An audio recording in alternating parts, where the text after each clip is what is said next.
우리 교회 로고가 뭐죠? 예수님 따르는 사람들. 또 세 글자로 하면 아마 제자도라고 할 수 있을 거예요. 네. 또 다르게 표현하면 하나님의 말씀을 따르는 사람들이라고 표현할 수 있을 것입니다. 그래서 이번 학기 예담원 주제는 말씀을 따르는 삶이라는 주제로 우리가 신앙생활을 하면서 정말 예수님을 따르고 예수님 사랑하는 사람으로 살아보자, 이런 마음을 저부터 또 우리 함께 들으시는 우리 한 분 한 분, 또 온라인으로 듣는 한 분 한 분도 그러한 믿음으로 승리하기를 바라는 마음에서 주제를 정해 보았습니다. 오늘 강의는 두 가지 부분으로 구성되는데요. 첫 번째 부분은 제가 로마자로 1하고 제목을 달아놓는데 제목이 뭔가요? 네, 자기 부인입니다. 먼저 말씀 보시겠습니다. 첫 번째 마태복음 16장 24절 말씀입니다. 우리 한 목소리로 함께 읽어볼까요? 시작. 이에 예수께서 제자들에게 이르시되 누구든지 나를 따라오려거든 자기를 부인하고 자기 십자가를 지고 나를 따를 것이니라. 아멘. 네, 누구든지 예수님을 나의 죄를 용서하신 구주로 믿고 예수님을 따를 때에는 주님께서 우리에게 나를 따르려거든 자기를 부인하라, 이렇게 초대를 하십니다. 예수님을 믿는다는 게 뭘까요? 안타깝지만 이제 예수님을 믿는다는 것을 역설적으로 잘 보여주는 한 사건이 있습니다. 아시다시피 예수님께서 십자가를 지시기 며칠 전에 주일이었죠. 일요일에 예루살렘에 입성하셨었습니다. 그때 사람들은 호산나, 호산나 이렇게 소리 높여 외치면서 예수님을 이스라엘의 새로운 왕으로, 메시아로 여기고 열렬히 환호했었습니다. 근데 바로 그 사람들이 며칠 지나지 않아서 재판장에서 예수님을 십자가에 못 박으라고, 예수님을 풀어주지 말고 바라바를 풀어주고 예수님은 십자가에 못 박으라고 화를 내고 또 몰아세웠던 사람들이 바로 그 사람들이었습니다. 왜 그랬을까요?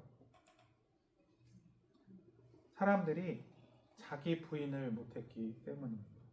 그들은 자신들이 예수님을 믿고 따르고자 하는 마음이 있었다고 생각했지만 자신들이 원하는 예수님의 모습, 자기의 욕심을 비우지 못하고 부인하지 못했기 때문에 자신들이 생각한 예수님의 모습이 아니게 되자 바로 예수님을 부인했습니다.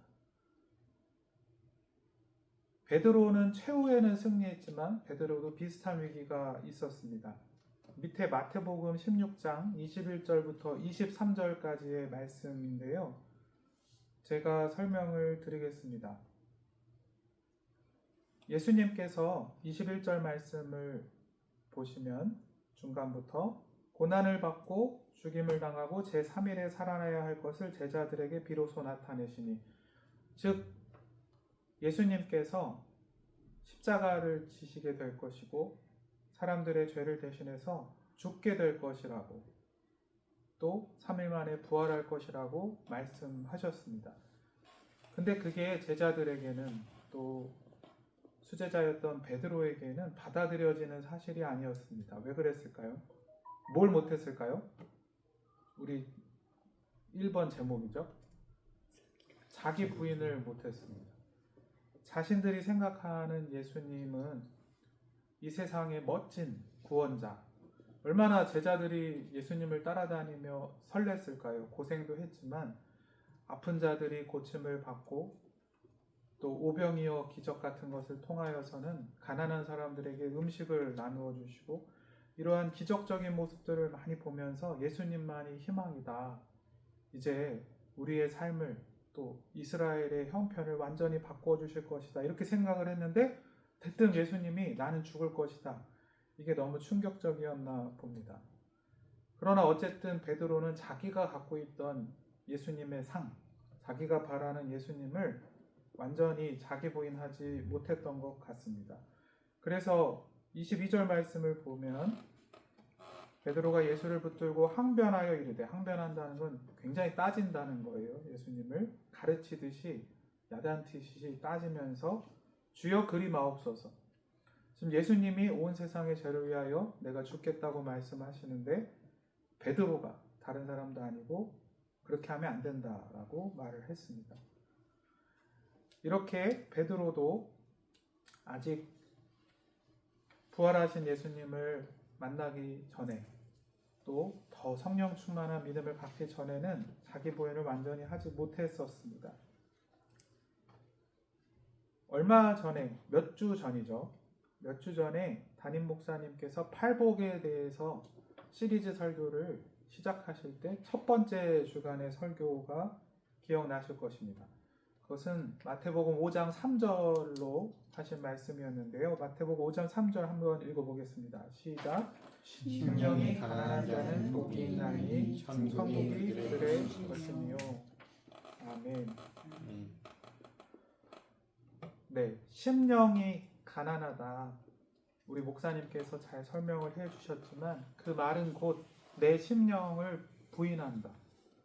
내 심령을 주님 앞에서 깨끗하게 비우고 주님 앞에 나의 마음을 다 부인하고 비워서 온전히 그렇게 비워지고 부인된 나의 마음에 하나님의 말씀만이, 그리고 천국이 그들의 것이라고 했는데요. 하나님 나라가, 하나님 나라의 진리만이 나를 가득 채울 수 있는 상태가 되는 것이 심령이 가난하다는 것입니다.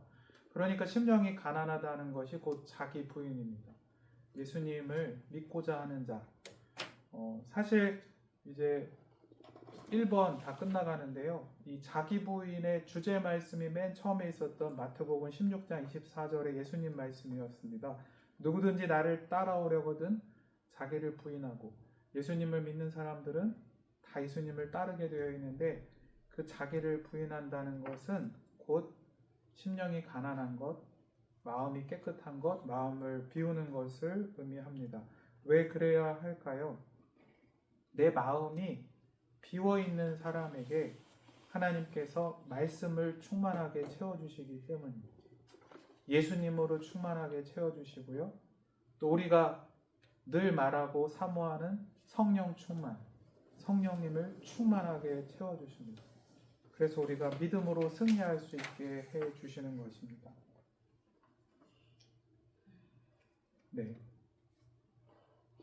제 얘기를 부족하지만 짧게 하면, 제가 이제 한창 청소년 시절에 여러 힘든 일이 있었습니다. 근데 이제 돌아보면 이거는 이제 청소년 시절에 한 기도는 아니고요. 얼마 전에 했던 기도입니다. 근데 어쨌든 청소년 시절을 돌아볼 때 굉장히 스트레스가 많고, 네, 제 그 외모나 이렇게 점잖은 모습을 보시고 우리 이준수 목사님은 곱게 자라셨겠지, 어느 정도 곱게 자랐는데요. 고생이 하나도 없었겠지 하실 수 있는데 아닙니다. 은혜입니다. 그래서 아무튼 청소년 시절에 여러 가지 어려움이나 스트레스가 있고 고난들이 있었는데요. 근데 이제 어느 날, 얼마 전이라고 했으니까 한 1년 전일까요? 이제 40이 넘는 나이가 되고 인생 전체를 돌아봤을 때 내가 그러면 어떻게 그런 힘든 시기들을 이겨냈을까에 대해서 하나님께서 깨우쳐 주신 것이 있었습니다. 그것은 무엇이었냐면 예수님의 십자가 사랑을 좀 더 개인적으로 와닿도록 깨우쳐 주신 거였는데요. 주님이 자기 자신을 비우사, 왜 예수님이 우리를 죽기까지 사랑하셨다고 하잖아요. 자기 자신을 다 비우셔서 나를 예수님 안에 들어가서 살게 해주신 거예요. 그 사랑 안에. 그래서 내가 상황은 괴롭고 힘들고 고난이 있었지만 그 예수님의 사랑 안에 보호될 수 있었던 것이다 라는 생각이 들었습니다. 근데 은혜가 거기서 끝나지 않았어요. 준서야, 준서 목사야, 너 이제 많이 컸지? 신앙이 많이 자랐지? 그러면 이제 너가 비울 차례야. 너가 나를 위해서, 내가 예수님이 나를 비워서 그 사랑 안에 나를 숨쉬게 하시고 살게 하신 것처럼, 은혜 주신 것처럼 이제는 너가 너를 부인하고 너를 비울 차례야. 그렇게 할 때에 예수님이, 제가 기도 중에 들은 말씀이니까 이제 내가라고 표현하시겠죠? 예수님이 내가 너의 안에 살 수 있다. 너 안에. 예수님이 내 안에 충만하게 거하게 하려면 내가 예수님을 위해서 나를 비워드려야 하는 것입니다. 그런 은혜를 주셨던 기억이 납니다. 이제 오늘의 두 번째 큰 주제, 오늘 두 가지 나눈다고 말씀드렸는데요. 두 번째 제목을 한번 같이 읽어보겠습니다. 시작. 나를 따르라. 네. 예수님께서 우리를 나를 따르라, 곧 예수님을 따르라, 또 다른 말로 처음에 설명드린 것처럼 이번 예담원 아카데미의 주제 주님의 말씀을 따르라 이렇게 초대를 해 주십니다. 이 두 번째 부분은 한 본문 말씀을 함께 보시겠는데요. 본문 말씀은 누가복음 9장 57절부터 62절까지의 말씀입니다. 누가복음 9장 57절부터 62절 말씀인데요. 제가 한 절, 또 우리 성도님들께서 한 절 교독하시겠습니다. 길 가실 때에 어떤 사람이 여짜오되 어디로 가시든지 나는 따르리이다. 예수께서 이르시되 여우도 굴이 있고 공중에 새도 집이 있으되 인자는 머리 둘 곳이 없도다 하시고 또 다른 사람에게 나를 따르라 하시니 그가 이르되 나로 먼저 가서 내 아버지를 장사하게 허락하옵소서. 이르시되 죽은 자들로 자기의 죽은 자들을 장사하게 하니 너는 가서 하나님의 나라를 전파하라 하시고 또 다른 사람이 이르되 주여 내가 주를 따르겠나이다마는 나로 먼저 내 가족을 작별하게 허락하소서. 예수께서 이르시되 손에 쟁기를 잡고 뒤를 돌아보는 자는 하나님의 나라에 합당하지 아니하리라 하시니 아멘. 아멘. 이 누가복음 9장 57절부터 62절 말씀에는 세 종류의 사람이 나옵니다. 한 사람 한 사람 살펴보겠습니다.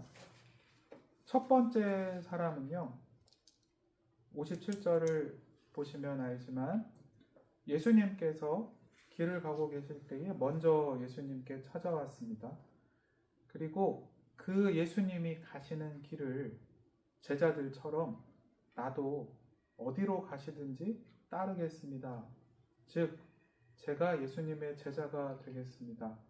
예수님을 따르는 사람이 되겠습니다. 라고 먼저 고백을 했습니다. 근데 이 사람이 예수님을 따른다는 것을 어디까지 생각했는지 모르겠습니다. 물론 들어서 알고 있는 것들이 있었을 것입니다. 예수님의 12 제자들이 그물을 버리고 또 가족들을 헤어지고 많은 것을 포기하고 예수님을 따라다니고 있었고요. 또 예수님이 가는 곳곳마다 많은 기적이 있고 아픈 자들이 낫고 하나님 나라의 말씀이 전파되기도 했지만 그 예수님이 가시는 길이 늘 편안하고 늘 행복하고 아무런 고생을 안 하는 것이 아니라는 것쯤은 알고 있었을 것입니다. 하지만 이렇게 내가 예수님을 따르겠다고 먼저 말한 첫 번째 사람이 그 예수님이 가는 길이 자신의 생각을 뛰어넘어서 엄청난 고난의 길, 십자가의 길이라고까지는 생각을 못했던 것 같습니다. 그래서 예수님이 비유로, 이야기로 답변을 해 주셨습니다. 예수께서 이르시되 58절입니다. 여우도 굴이 있다. 공중에 새도 집이 있다. 그러나 인자는 머리 둘 곳이 없다. 그림 그리듯이 이야기로 들어보시면 쉽습니다. 자연 만물을 봐봐라. 우리가 미물, 작은 동물로 여기는 여우도 하루 종일 고생을 하고 먹이를 찾고 하지만 또 밤에 굴에 들어가서 쉬고 또 잠을 잘 수 있는 그런 거처가 있다. 또 새도 힘들게 날아다니면서 또 먹이를 구하고 새끼들을 키우고 여러 가지 수고를 하지만 집이 있고 또 자기를 받아주고 환대해주는 곳이 있고 쉴 곳이 있다 이렇게 얘기를 하셨는데요. 근데 예수님은 그렇지 않다는 것입니다. 예수님은 본질적으로 깊게 생각했을 때 세상이 예수님을 편안하게 받아주지 않고 거절한다. 예수님이 머리 둘 곳이 없다. 이렇게 이야기로 전해 주셨습니다. 우리가 이 첫 번째 예수님께 제자가 되고 싶다라고 말했던 사람의 입장에서 생각을 해봤을 때에는 예수님이 굉장히 인기 많은 사람처럼 보였을 거예요. 많은 사람들이 예수님을 사랑했고요. 예수님을 또 메시아가 아닐까 생각을 했었고, 또 예수님이 가는 곳곳마다 많은 무리가 예수님을 따라다녔습니다.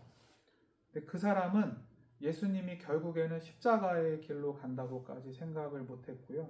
십자가의 길로 간다는 것은 온 세상이 예수님을 거절하고 예수님을 사랑하는 것이 아니라 예수님을 미워하게 되는 순간이 온다는 것이었습니다.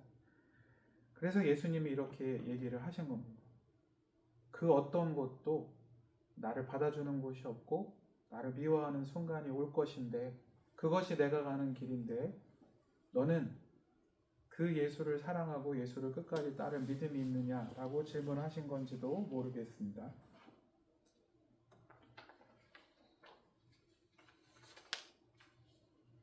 이 첫 번째 이야기가 우리에게 주는 은혜가 있습니다. 예수님을 따른다는 것이 예수님이 먼저 그 길을 가셨듯이 십자가 고난의 길을 가셨듯이 때로는 고난이 있다는 겁니다. 인생을 산다는 것이 때때로 고생이고 고난이 있죠. 근데 한번 따라해 보시겠습니다. 고난의 신비. 기독교인. 이제 안 따라하셔도 됩니다. 네, 기독교인 주님을 주님을 2번 나를 따르라 하고 있습니다. 주님을 믿고 주님을 사랑하는 사람들에게 하나님께서 그 고난을 합력하여 선을 이루어주는 신비로 사용하십니다. 말씀을 그 나를 따르라 본문 밑에 2번 로마서 8장 28절부터 29절까지의 말씀을 보시겠습니다. 제가 읽겠습니다. 우리가 알거니와 하나님을 사랑하는 자 곧 그의 뜻대로 부르심을 입은 자들에게는 모든 것이 합력하여 선을 이루느니라. 오늘 말씀에 맞추어서 풀어보겠습니다. 예수님을 믿는 자, 예수님을 사랑하는 자, 하나님을 사랑하는 자, 예수님을 따르는 자들에게 때때로 고난이 있을 것이다. 그러나 그 고난은 예수님을 믿는 자들에게는 합력하여 선이 될 것이다 라는 뜻입니다. 우리는 이 믿음으로 용기를 얻고 천국 가는 날까지 이 세상을 살아가는 것입니다. 기독교인들에게 고난이라는 것은 그저 고난으로 끝나는 것이 아니고 예수님이 먼저 가신 그 길을 함께 가는 것이고 따라가는 것입니다. 그 내용이 29절에 있는데요. 로마서 8장 29절 말씀을 제가 읽겠습니다. 하나님이 미리 아신 자들을 또한 그 아들의 형상을 본받게 하기 위하여 미리 정하셨으니. 좀 어렵게 써 있는데요. 그 부분 있죠. 그 아들의 형상을 본받게 하기 위하여. 아들이 누구인가요? 예수님이죠. 네.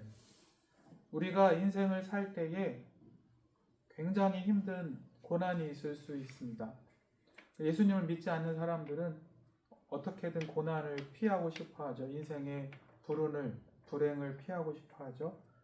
하지만 우리는 그 고난의 길을 걸어갈 때에도 이것이 도리어 나에게 유익이 되고 더 예수님을 사랑하게 만들고 합력하여 선을 이룬다는 것을 알고 있습니다. 그것에 대하여 우리가 예수님을 본받게 한다, 예수님을 따르게 한다, 예수님을 닮아가게 한다, 이렇게 말을 하고 있습니다. 제가 좀 딱딱하게 설명드렸는데요. 근데 이 말씀이 정말 우리에게 힘이 되었으면 좋겠습니다. 때때로 고난이 있을 때, 믿지 않는 배우자 때문에 속상할 때, 자녀들에게 어떠한 인생의 문제와 고난이 찾아와서 내가 눈물로 기도하며 안타까워할 때에 이 믿음이, 이 말씀이 우리에게 소망이 되기를 원합니다. 하나님, 그 고난은 주님의 사랑 안에서 우리를 예수님을 닮아가게 하고 예수님을 따라가게 하는 일에 쓰일 것입니다. 제가 그것을 믿습니다. 이렇게 고백하시는 우리 모두가 되기를 소망합니다. 두 번째 사람이 이제 등장합니다. 다시 누가복음 9장 말씀으로 가서요. 두 번째 사람은 누가복음 9장 59절을 보시면 예수님께서 먼저, 첫 번째 사람은 본인이 먼저 예수님에게 예수님을 따르겠습니다 했는데요. 반대로 예수님께서 나를 따르라고 먼저 하셨습니다. 그러자 그 사람이 대답을 했습니다. 59절에 나로 먼저 가서 내 아버지를 장사하게 허락하옵소서. 60절 말씀을 보시면 이르시되 죽은 자들로 자기의 죽은 자들을 장사하게 하고 너는 가서 하나님의 나라를 전파하라 하시고, 말씀을 해석할 때 이 말씀을 이렇게 이단이나 사이비가 악용해가지고, 아시죠? 신천지 이런 곳에서 가족들의 요구를 이렇게 단호하게 끊어내고 막 만나지 않고 이렇게 신앙생활 하는 게 중요하다, 이런 식으로 악용하기도 합니다. 그래서 제가 이제 성경 강의니까요, 말씀 해석을 어떻게 하는가를 짧게 설명드리겠습니다. 왜냐하면 이제 예수님이 분명히 지금 아버지를 장사하겠다는, 어떻게 보면 당연한 요청, 어떻게 보면 부모를 공경하라는 하나님 말씀에 순종하는 요청을 거절하신 거잖아요. 근데 말씀을 해석할 때 그 이단이나 신천지가 하는 것처럼 딱 이 구절만 뽑아가지고 이거 봐라, 가족들이 신천지 못 나가게 한다고 해서 그 단호하게 안 돼 이렇게 해석하면 안 됩니다.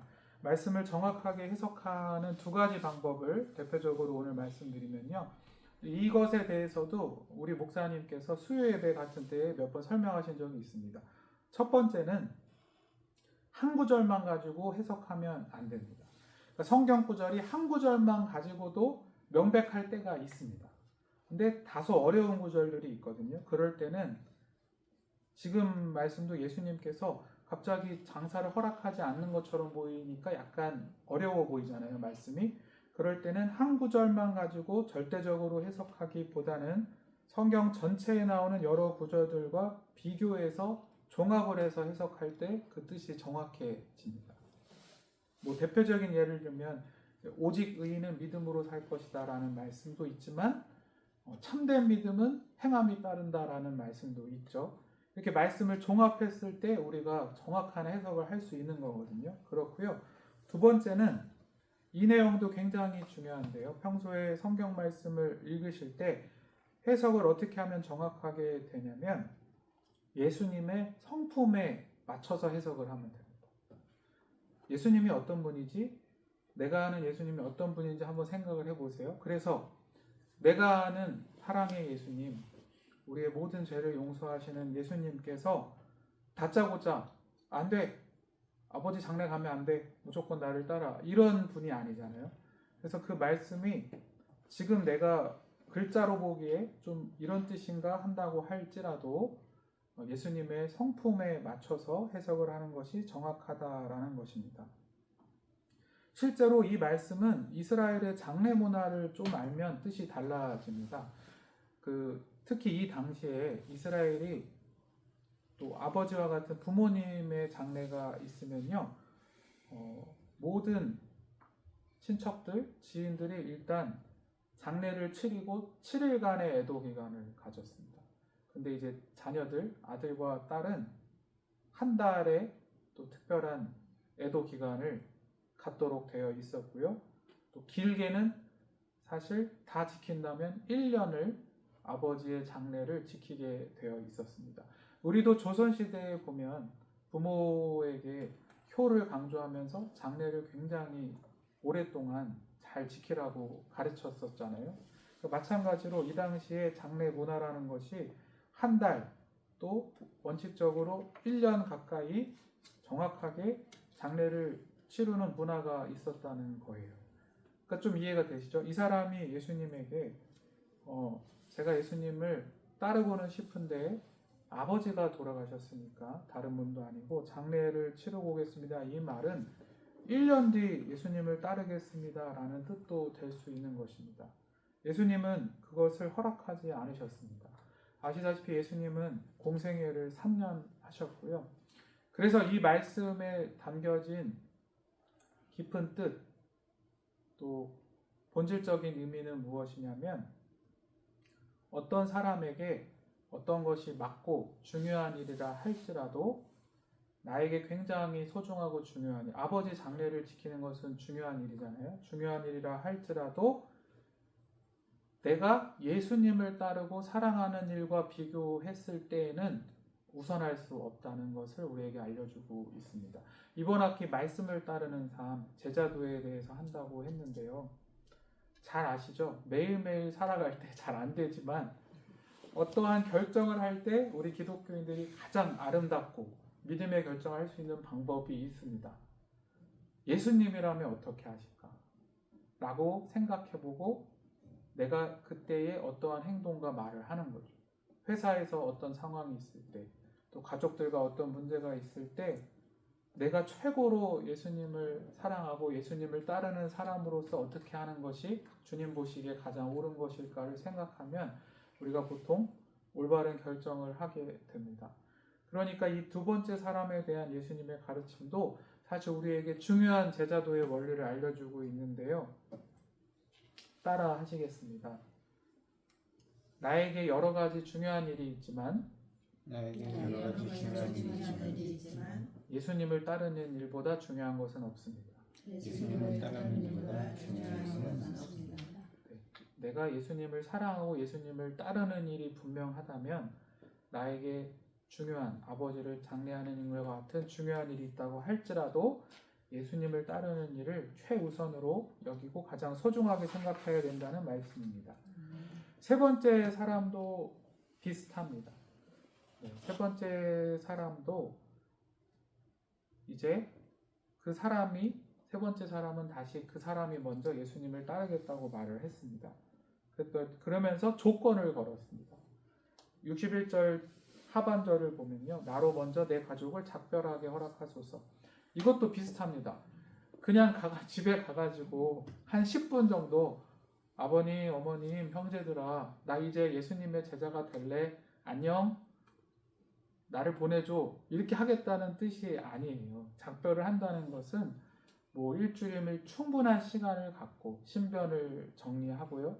자기의 삶을 어느 정도 정리하고 가족들에게 충분한 그 마음의 준비를 시켜주고 충분한 작별을 한 뒤에 예수님을 따르면 안 되겠냐고 사실 말했던 것이죠.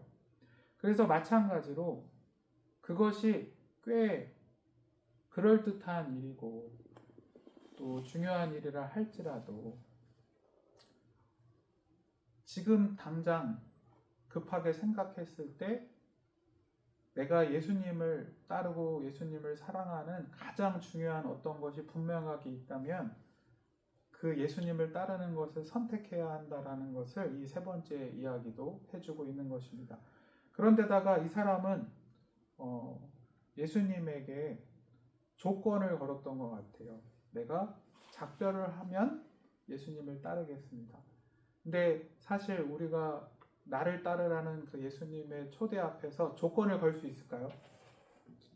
네. 첫 강의는 보통 오리엔테이션으로도 많이 하는데 제가 처음부터 많이 했어요. 네, 처음부터 수업을 많이 했는데요. 오늘 또 부족하지만 잠시 제 얘기를 하겠습니다. 저는 25살 때 사실 목사가 되겠다는 생각을 평생 한 번도 안 해봤었는데요. 주님께서 목사가 되라는 부르심을 주셨었어요. 그때 제가 마음의 소원을 갖기를 25살 때니까 좀 열정도 있었지만 아직 청년이 시절이라 교만하기도 했습니다. 그래서 그래 뭐 나 정도면 뭐 하나님이 불러주시니까 목사로 순종하지 뭐 이렇게 선뜻 하나님에게 알겠다고 목사로 불러주시니 영광이라고 대답을 했습니다. 근데 제가 조건을 걸었어요. 조건을 걸기를 제가 아까 좀 청소년기에 힘든 일이 많았었다고 했잖아요. 그래서 나중에 또 결혼하고 이러면 늘 가정이 평화롭고 아무 일도 없고 행복했으면 좋겠다고 했어요. 저는 하나님 그걸 들어주실 줄 알았습니다. 목사까지 하는데 하나님이 이 정도는 들어주겠지. 나중에 하나님은 오래 참으시고 우리를 사랑하시고 믿음이 분량이 자랄 때까지 기다려 주시잖아요. 오래 참으시고 한 15년 묵혔다가 한 40살쯤에 저에게 하나님이 조용히 말씀하셨습니다. 근데 준서야 사실 그거 너가 평화로운 가정을 하나님보다 더 사랑하는 우상이란다. 네, 라고 말씀하셨어요. 그러면 이제 세 번째 말씀이 더 이해가 되시는 것 같죠? 각자의 마음을 잘 한번 살펴보세요. 내가 우리 가족들의 화평을, 직장에서의 형통을, 물질을, 건강을 주님보다 더 사랑하고 있지는 않은가요? 사실 오늘 모든 강의를 한마디로 하면 이것입니다. 내가 주님을 사랑하는 것보다 더 중요한 것은 아무것도 없습니다. 왜냐하면 주님이 그렇게 하셨기 때문에. 주님이 먼저 나 한 명을 사랑하고 구원하시는 일을 위하여 자기의 목숨을 다 버리시기까지, 즉 그 어떤 것도 우선에 두지 않으시고 우리를 선택하셨습니다. 그 주님께서 나를 따르라고 부르실 때에 우리도 지금 당장 예수님처럼 예수님과 똑같이 살 수는 없어도 늘 마음속에 나도 그렇게 예수님을 사랑하고 예수님을 따라야지 라는 마음으로 믿음으로 승리하는 우리 모두가 되시기를 소망합니다.